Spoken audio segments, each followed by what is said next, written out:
한 소년이 있었습니다. 그의 부모는 이 아들이 유명한 작가가 되기를 원했습니다. 그런데 그를 지도한 선생님이 어떤 평가를 내렸냐면 성실하고 열심히 공부하지만 융통성이 없고 문학 창작력이 약한 편이라고 평가했습니다. 지금 무슨 얘기일까요? 작가의 기질이 없다라는 얘기죠.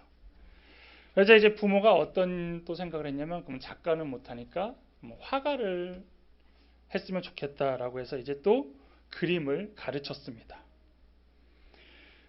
근데 이제 그림을 이 소년이 열심히 배웠는데 또 평가가 어땠냐면 이쪽에도 전혀 재능이 없었고 그림에도 필요한 구도와 색도 기본기에 대한 이해력이 부족하다는 평을 들었습니다. 그러니까 화가의 재능도 없었다라는 거죠. 근데 이 소년은 어떤 부분에 재능이 있었냐? 화학 실험을 준비하고 화학의 재능을 보인 것을 그 화학 선생님이 이제 본 것이에요.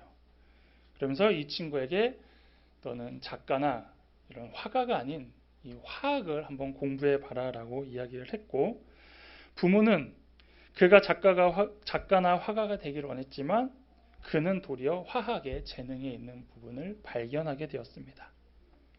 이 소년은 22살에 괴링켄 대학교에서 박사학위를 받고 29살 때 교수가 되었으며 1910년 인공향료를 개발하여서 노벨 화학상을 수상한 독일의 화학자 오토 발라흐라는 사람입니다. 근데 이 사람이 이런 노벨상을 발견한 것으로만 유명한 게 아니라 심리학에서는 이 사람의 경험을 바탕으로 발라흐 효과라는 이론이 생겼기 때문에 유명해졌습니다. 발라흐 효과라는 건 모든 사람의 지적 능력 발달은 불균형하다. 우리는 지적 능력의 강점 및 약점을 모두 지니고 있다. 일단 자기의 지적 능력의 최고점을 찾으면 지적 능력은 충분히 발휘될 수 있고 곧 놀라운 성과를 거둘 것이라는 현상입니다. 이게 이론이라서 뭔가 되게 말이 어렵죠. 그래서 정리하면 이렇습니다. 누구나 사람은 강점과 약점을 가지고 있습니다. 그런데 우리의 이 제한적인 인생 가운데서 주로 나의 약점을 보완하기 위하여 에너지를 많이 쓴다라는 것이죠.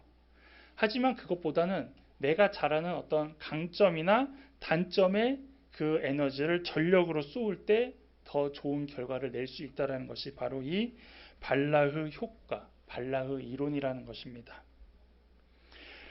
우리의 신앙생활에서도 이런 부분을 찾아볼 수 있습니다.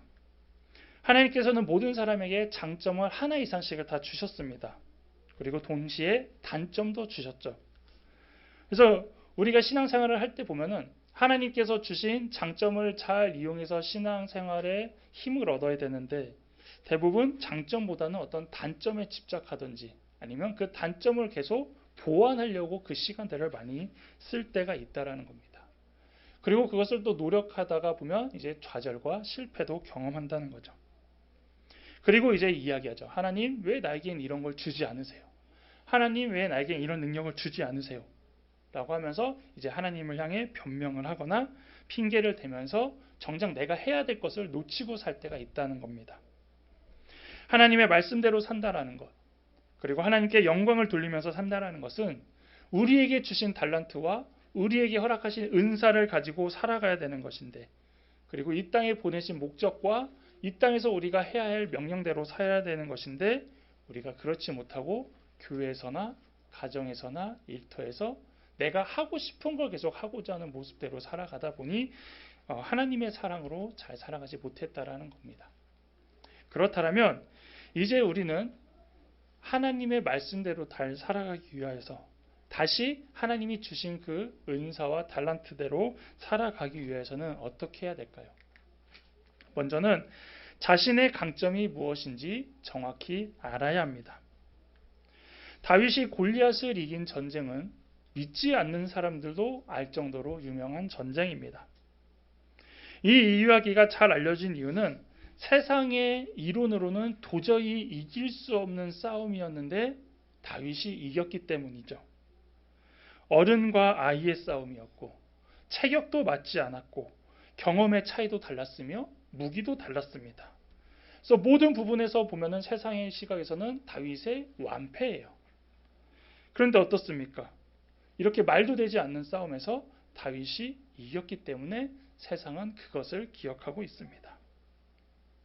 이렇게 말도 안 되는 싸움, 치열하지도 않았습니다. 그런데 단 몇 초겠죠. 몇 초 만에 이 싸움이 결정났습니다. 어떻게 이겼습니까? 다윗이 돌팔매지 한 번에 끝냈습니다. 뭐 실수해가지고 막 다른 데로 나간 것도 아니고 한 번에 딱 맞췄다는 겁니다.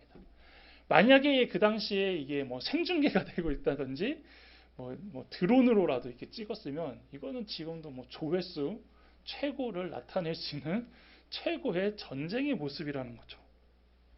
자, 그런데 이런 말도 안 되는 싸움의 주인공인 다윗이 어떻게 골리앗 앞에 설 수 있었냐는 것입니다.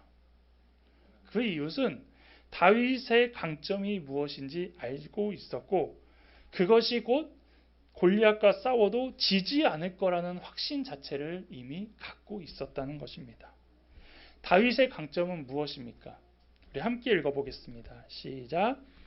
다윗이 블레셋 사람에게 이르되 너는 칼과 창과 단창으로 내게 나아오거니와 나는 만군의 여호와의 이름 곧 내가 모욕하는 이스라엘 군대의 하나님의 이름으로 내게 나아가노라. 아멘. 다윗의 강점은 하나님께서 언제나 자신과 함께 있다라는 그 자체를 강점으로 여겼습니다. 사람들은 다윗의 외모, 체격, 능력치, 경험만 봤습니다. 그러니까 이건 게임이 되지도 않는 싸움이었고 심지어 다윗이 사울왕 앞에 나갔을 때도 사울왕이 말렸잖아요. 네가 어떻게 나가느냐? 네가 어떻게 저 사람하고 싸울 수 있겠냐라고 했던 그 모습이었습니다. 그런데 골리앗을 이긴 이유는 이거와는 전혀 상관없는 것이었다라는 거죠. 다윗의 강점은 바로 하나님을 믿는 믿음이었기 때문에 여호와 하나님의 이름으로 나갔다는 겁니다. 전쟁 상황에서는 골리앗은 누가 봐도 상당히 유리한 강점으로 나왔기 때문에 다윗은 초라하고 연약해 보였습니다.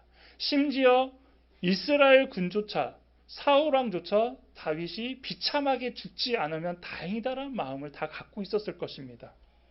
그런데 다윗은 어떻습니까? 현재 말로 약간 또라이 기질 아닙니까? 이거는 혼자 나가서 감히 이렇게 골리앗 앞에서 이야기를 하고 있다라는 것입니다. 자, 붙어보니까 어떻습니까? 무기는 창과 단창과 칼 대 하나님의 이름.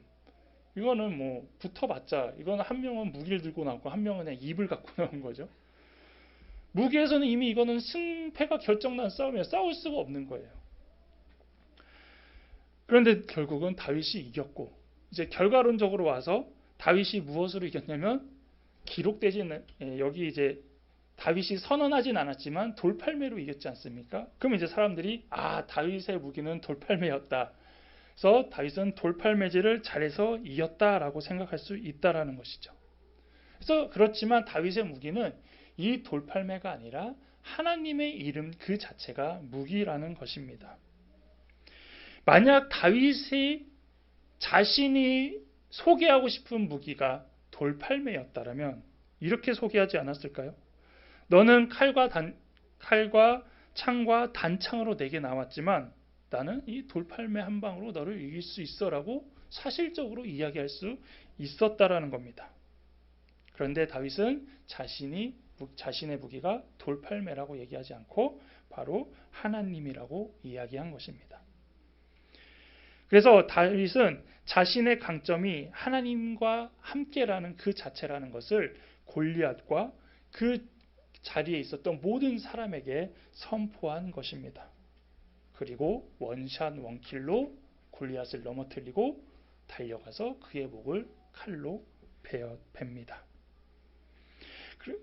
또한 다윗의 이 강점은 이 전쟁에서뿐만 아니라 이제 그의 인생을 통해서 보면은 그의 강점이 하나님임을 정확히 알 수 있습니다.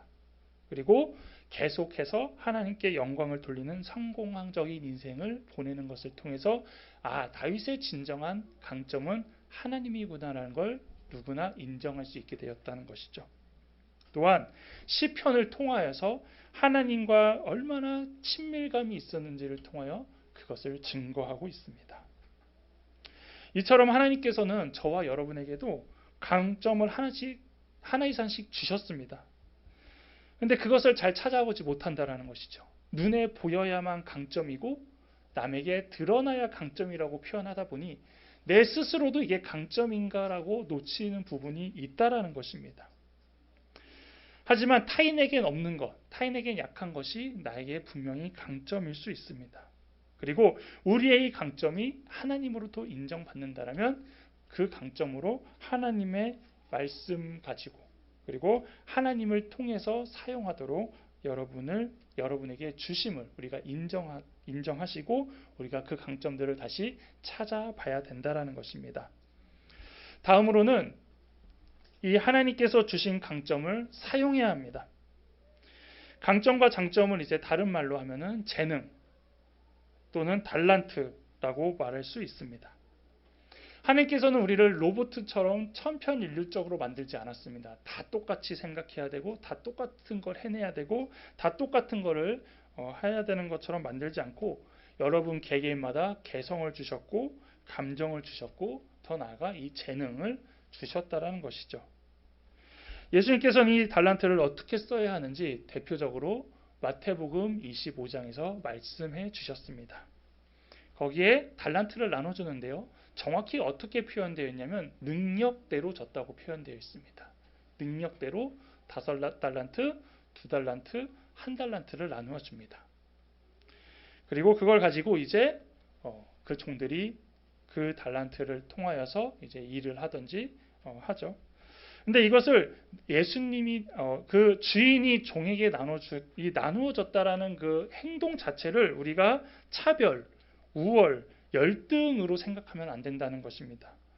그러니까 차별해서 누구는 5개 주고 차별해서 누구는 2개 주고 차별해서 누구는 1 주고 이렇게 우리는 뭘 나눠줄 때 뭐 이쁜 사람 더 주고 뭐 이런 거 있잖아요. 속담에는 또 미운 사람 더 주라고 그러고 그리고 자녀들도 봅시다. 자녀들도 뭐 큰 애는 원래 더 줘야 되는데 작은 애랑 똑같이 줘야 또 안 싸우고 이런 것처럼 인간이 나누어 주면 어떤 감정과 여러 가지 이유와 조건들이 들어가는데 이 성경에 나오는 예화는 그런 차별과 열등과 우월의 기준으로 5, 2, 1로 준 게 아니라 그들이 이미 갖고 있던 능력치에 따라서 그것들을 나눠줬다라는 것이죠. 그런데 그 의미를 이제 몰랐던 하나의 달란트를 받은 종은 어떻게 했습니까? 땅에다가 묻어뒀다라는 것이에요.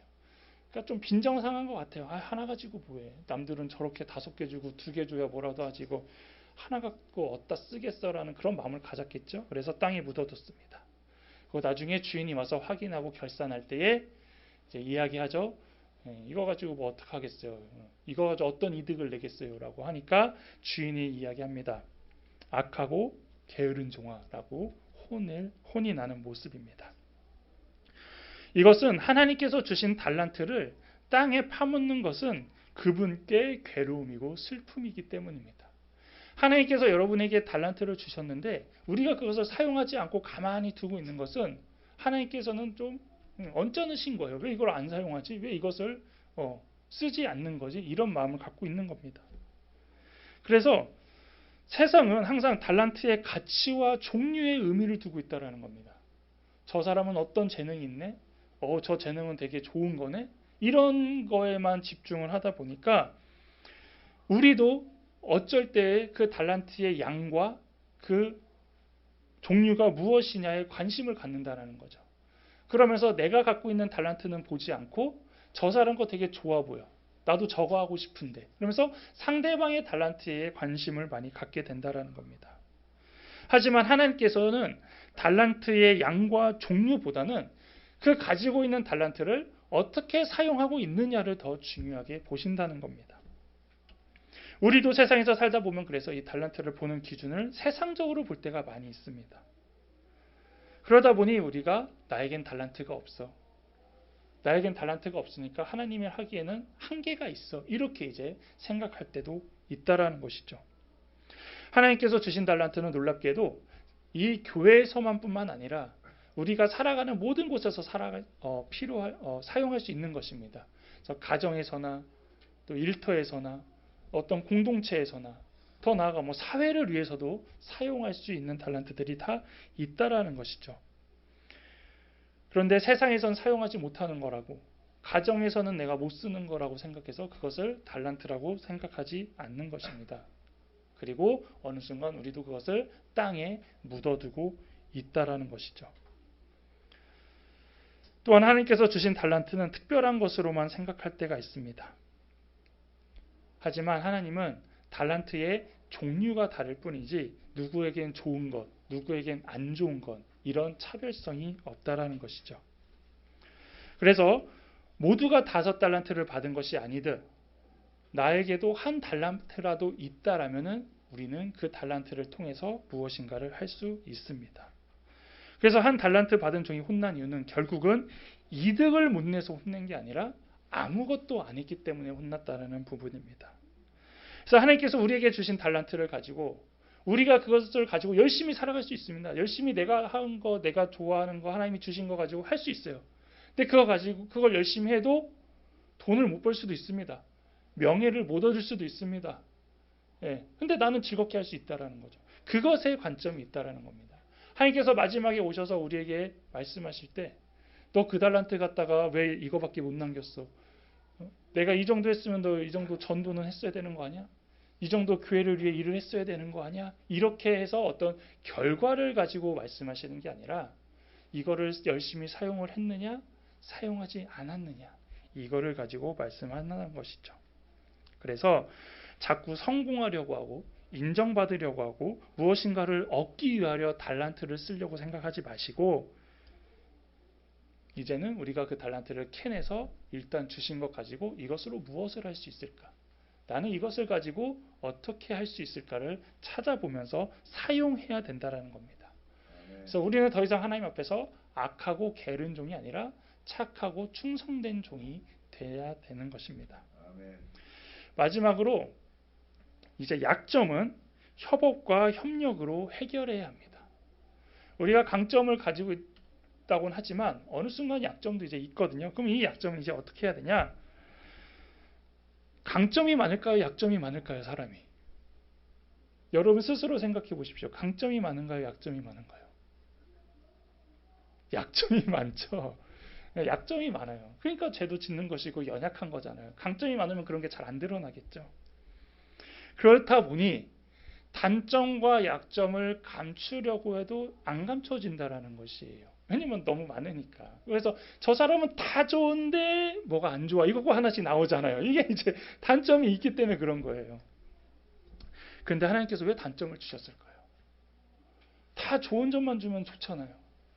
왜 단점과 약점을 주셔가지고 우리가 이런 고민을 하겠을까요? 그 이유는 교만하지 않도록 하기 위해서입니다. 욥기 33장 17절에 이는 사람에게 그의 행실을 버리게 하려 하심이며 사람의 교만을 막으려 하심이라. 에덴 동산에서 선악과를 따먹었을 때 같이 들어온 게 교만이에요. 너도 하나님과 같이 되리라. 이게 교만이지 않습니까? 우리가 다 할 수 있다라고 하면 교만해진다라는 겁니다. 지금도 인간의 이런 재능으로 하나님과 같이 데려가는 교만이 있는데 단점이 없다라면 어떻게 됐을까요? 벌써 우리는 뭐 하나님을 뛰어넘으려고 무수히 했겠죠.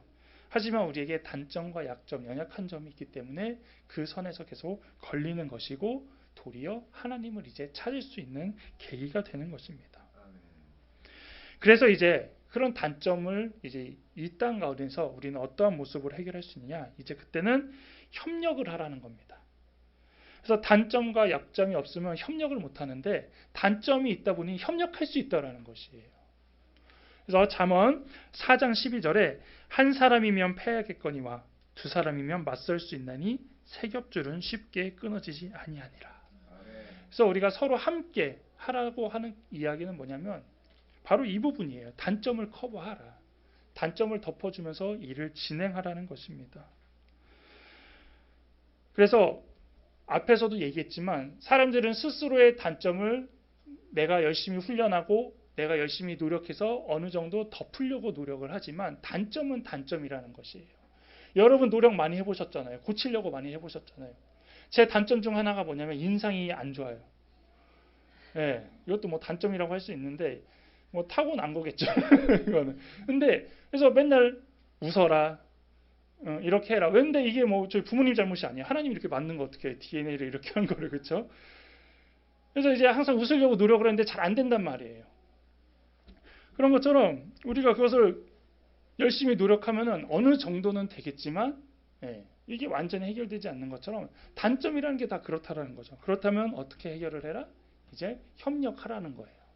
그래서 저는 인상 좋은 아내를 만나서 같이 다니니까 이게 좀 커버가 되는데 단점은 커버하려면 나 스스로가 단점을 넘어서려고 하기보다는 차라리 그 단점을 커버할 수 있는 사람과 함께하는 것이 더 큰 효과가 있다라는 것이 바로 이 말씀입니다.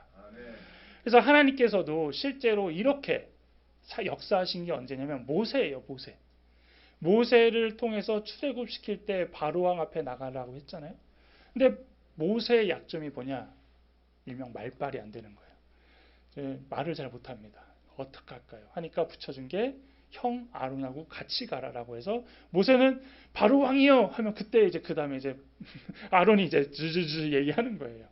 이게 이제 하나님께서 모세의 단점을 커버하고 하나님의 일을 할 수 있게끔 이끄신 역사 가운데 있다라는 겁니다. 아멘. 그리고 실제로 이런 경우를 여러분은 지금도 경험하고 계십니다. 바로 우리 교회에 있죠.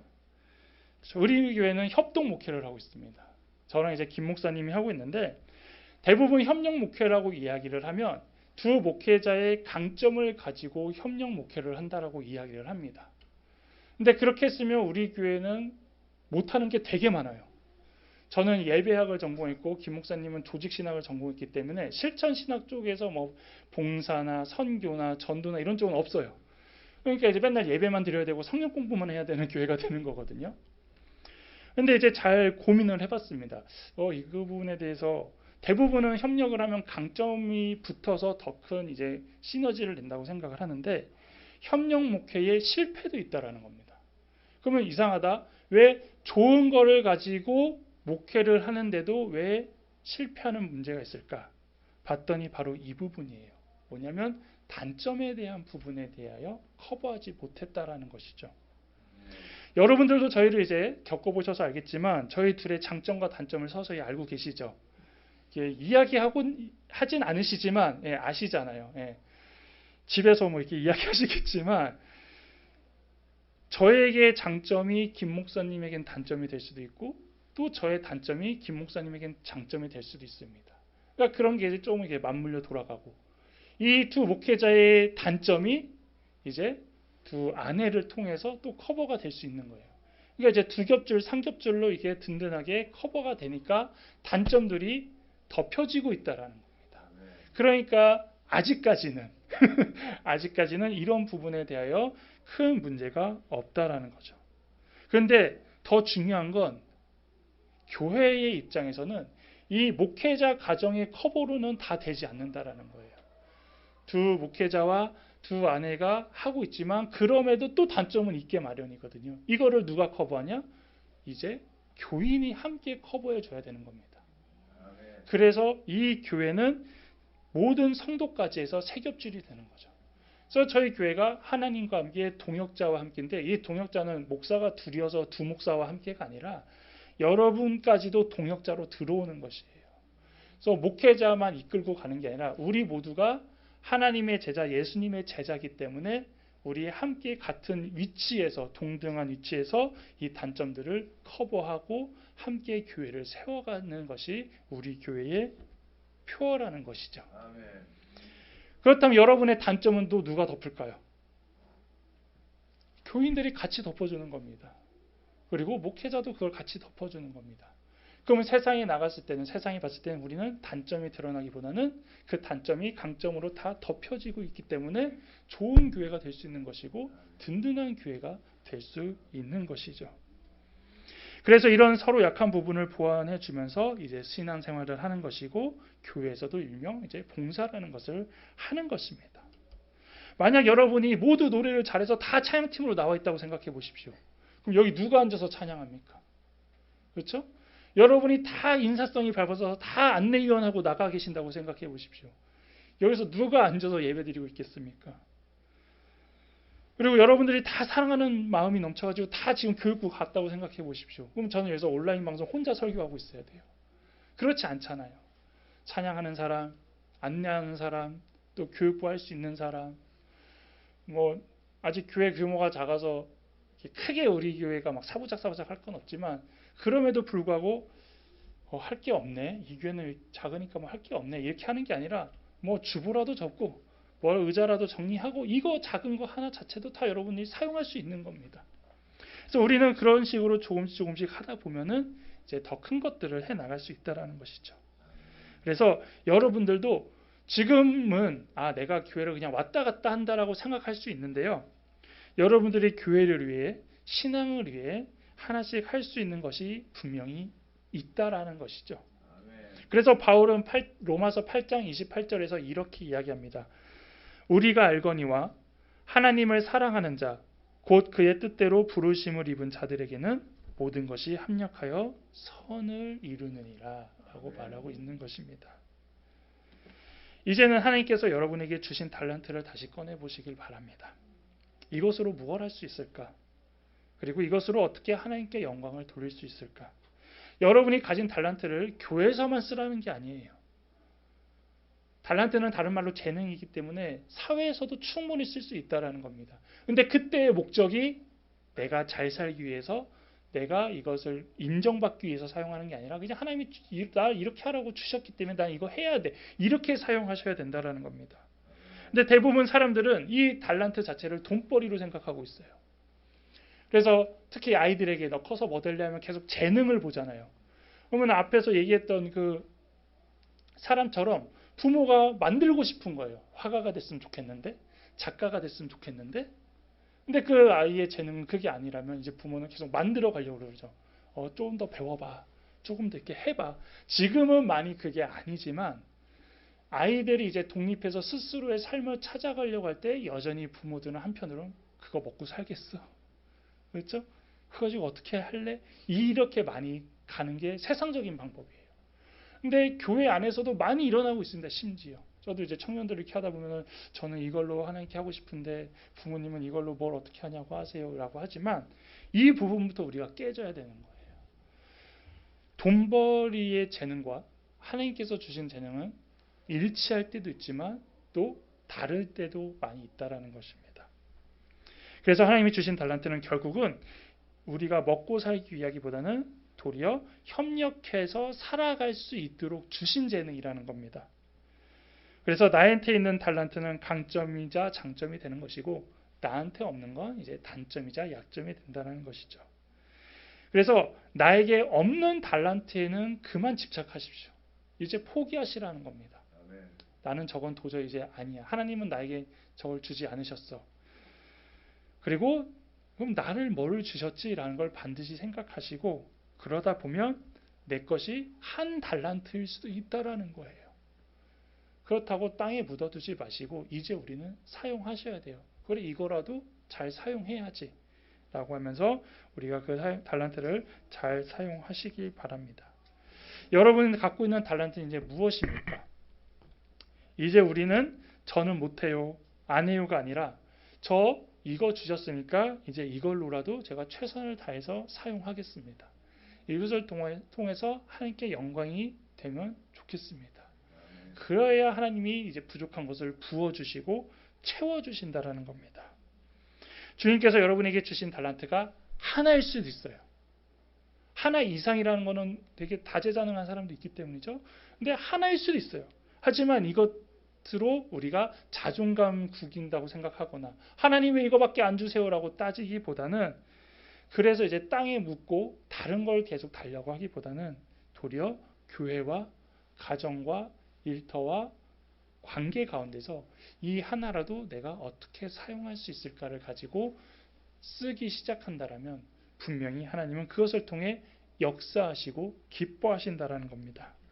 그래서 여러분께서 주신 달란트를 감사하게 여기며 잘 사용하시는 성도들 되기를 바라겠습니다.